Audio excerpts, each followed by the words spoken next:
leading a frontal assault on the lies of the New World Order. It's Alex Jones on the GCN Radio Network. I know I keep ranting about this, but the government did a secret deal with major insurance companies to steal the death benefits from the widows of dead veterans. That's Bloomberg. Totally confirmed. They've admitted it, and they say they're allowed to. They tell you core exit's not bad for you, DU's not bad for you, asbestos isn't bad for you. It shows you who these people are. They get off on being pure evil. And going back to Dick Gregory in our final segment, dickgregory.com's his website. I look forward to having him back in the near future. Dick, expanding on this overall issue, and I talk about this almost every day. Sure. I'm not bringing this up because you're a black man, yes, but I've studied the globalists, and they admit they beta test things on disenfranchised people that can't fight back. Sure. And I go back to the eugenics development in the U.S. about 90 years ago, and they said, we're going to test it out on these people. Wait, hold. About how many years ago? About 90 years ago. Okay, you know why I'm glad you said that? Why? What Hitler was doing with eugenics was created at the University of Virginia. Hitler was using our book. Yes. That was his blueprint for what he was doing. Come out the University of Virginia, eugenics, and they had it all put together and said, here's how we're going to do it. Now, if you Google Ebony magazine, where Dick Gregory said, birth control is genocide. Okay, now, I didn't just get on this bandwagon. You understand? See, I'm not like the King girl who a bunch of conservatives went over and they needed a blackboard to sit here and he say, here's how we're going to finance this. Let me tell you, I'm a black man with 10 children. I've been knowing for years, for every 10 white babies that's born, 3 of them die at birth. For every 10 black babies that's born, I'm going back now 50 years ago. For every 10 white babies that was born 50 years ago, 3 of them died at birth. For every 10 black babies that's born in America, 7 die at birth. So it didn't take too much mathematics to figure out if this system can get me on the same birth schedule as a white woman, they're wiping me out. Okay? And that's when I said, this is genocide. They know it. My grandmother didn't know it. A whole lot of people want to have sex and don't want to get people pregnant. Now, let me just tell you how corrupt I am. I had somebody call me one day from Canada, and, and they said, we'd like to bring you here $20,000 for the Father of the Year award. I said, well, I don't qualify. The guy explained to me it wasn't a joke. I said, no, I don't qualify. I said, listen to me and listen to me good. I have 10 black children, which means the universal God had gave me the right to create 10 other gods. It didn't ask me what color was I. It didn't ask me did I have any money. It didn't ask me could I read or write. It says you have the ability to create another you. Now, 10 times. The problem is I never had an affair with my wife to create new life, man. I was just enjoying myself. Now, what's wrong with that? I never bought a car that I didn't know the year, the make, the down payment, the monthly notes, the insurance, and the trade-in value.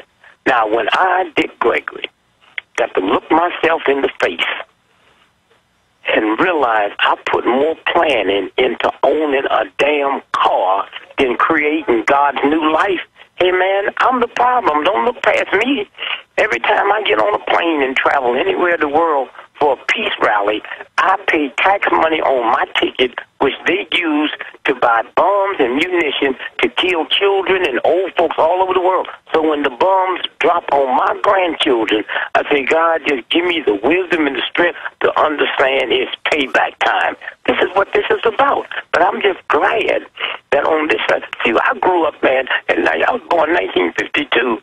I'll be 32 when I go to the movie and see John Wayne, man. That's who I wanted to be like. When John Wayne said, if you right and they wrong, get your gun and kill them. It's until I bumped into this movement that told me it's not about killing. It's not about this. Man, I couldn't wait to get in the Army so I could kill me somebody. And let me just tell you something right now.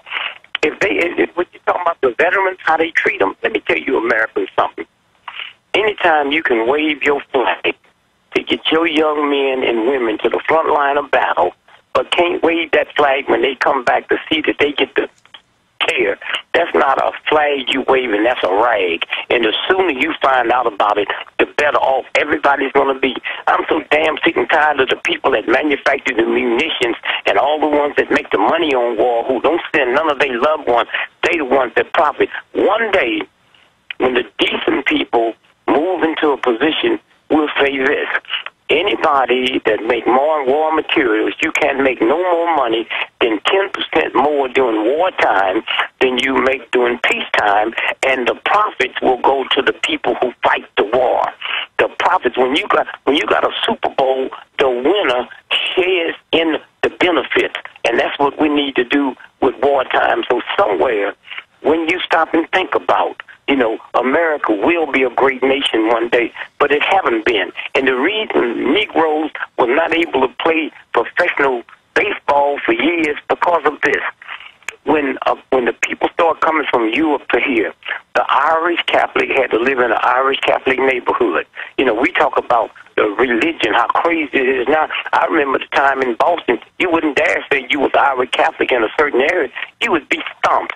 When the Jews came over, and you see, we forget the Mormons because they rich. We forget what happened to Smith and them. The Mormons wasn't created in Utah. It was in Illinois. And the Christians ran them out, killing them. And the reason they're alive today, they ran into Utah, and the Christians say, I'm a Christian. They all leave them alone. Ain't nothing there. They didn't know nothing about minerals and research. And so when you stop and think about how vicious we have been down through the years, and those of you, when I listen to people talk about September 11th, they go up on the internet and tell them they didn't wipe out towers, they wiped out whole villages. Well, Mr. Gregory, we're almost out of time, but specifically, though, on the issue of eugenics, you're absolutely right that more than half the black people since Roe v. Wade that are conceived are never born, but we don't see anybody, Jesse Jackson, or any of these people ever talking about it. I don't hear the NAACP talking about it. If the cops kill a black youth, sometimes because they had to, sometimes because they're, the police are out of control, there's a huge big event about it. But then if I was a black leader, I mean, I'm just a human, so I'm warning black folks about this, but I'm warning everybody because it's happening to everyone, but it's specifically targeting blacks. I mean, why don't I see more black leaders talking about that? Well, wait a minute. Let me back up a minute. When you see Alveda King, right? Yes. All right. Have you ever read about her in the New York Times? I don't read the New York Times a lot, but... Well, have you ever seen her on NBC? What I'm saying is there's a whole lot of black folks that are out there doing stuff. If it don't run in the paper that white folks read, it's like it don't happen. I got you. So you're saying the leaders we're shown are the ones that are bought off. We're not seeing all the real folks. Wait a minute. All black leaders is not bought off. A lot of people out here is doing the right thing for the wrong reason. And so as long as you're doing that, and finally, before we go off, let me just say this. If you look at a little flea can jump 24 inches. That's in their DNA. But they've done experiments where they take a flea and put it in an 18-inch jar with a top on it. And when that flea jumps up and the head hits the top, that flea is not aware it's in a jar. And after that head hits for so many times, you can take the lid off the jar and the flea won't jump beyond 18 inches, okay? And that flea trains its offsprings the same thing. So how long can we be put in a trick like we've been put in since slavery? And then no, I got it. I mean, I'm not saying all black leaders. I'm talking about the really predominant ones they put out there. No, you're saying they've been put in a jar, so that's the only universe they know. They're inside a box. That's all of it. Some of them know the trick that's going down. Some of them don't know the trick that's going down. But I'm saying what's happening today, you see, I survive on this country because I bypass all of that. I bypassed that. I said, well, Jesse Jackson had something to do with killing King. Don't that bother you? I said, it don't seem to bother the King family. I mean, they get along with it. They can get along with it. But eventually, all of it is going to come out. All of it is going to be this. When you look at Jesse had one of the brilliant minds on the planet. Okay. one of the big horrors to me since the Obama won, it messed up a myth in my head. See, I had been convinced that black folks thought all white folks thought all black folks look alike. I used to believe that until Obama became president. I haven't had one white person walk up to me and say, "Excuse me, Mr. President." What do you, in closing, what do you, I mean, clearly Obama was financed by the same folks, and it's just being used as a way to divide people. They claimed it would bring unity. What's your brief take on Obama? Well, let me put it this way. Right before Rome fell, they had a black emperor from Africa. You know, when you look at the odds. Yeah, they had Africanus. That's right. What is the odds that the first black president of the United States wouldn't have no slave genes? His mama wasn't a slave, his daddy wasn't no slave. Okay, but one of the things I'm looking at, there's a whole lot of white folk that's going crazy in America because there's a black man in the White House. Now, they want to say poor white folk, but I looked at it. See, I was invited to the inauguration. I didn't go. Secret Service called me and said, "Mr. Gregory, you on the VIP list for the Obama inauguration. What time can we pick you up?" I said, "Are y'all the same Secret Service that was in Dallas when Kennedy, when he got shot?" I ain't heard no more from them at all. And so when you stop and think about, you know what, Dick? I know you've got to go, but will you do one more 5-minute segment with us to finish up on this? Sure. This is incredible. I could talk to this guy all day. DickGregory.com is the website. Our sites are Infowars.com and PrisonPlanet.tv. And please remember, folks, that this entire radio show is supported by you when you support our sponsors and buy the books, the DVDs, the T-shirts, the materials at Infowars.com. Dick Gregory's our amazing guest. Let him finish up on President Obama on the other side. Stay with us.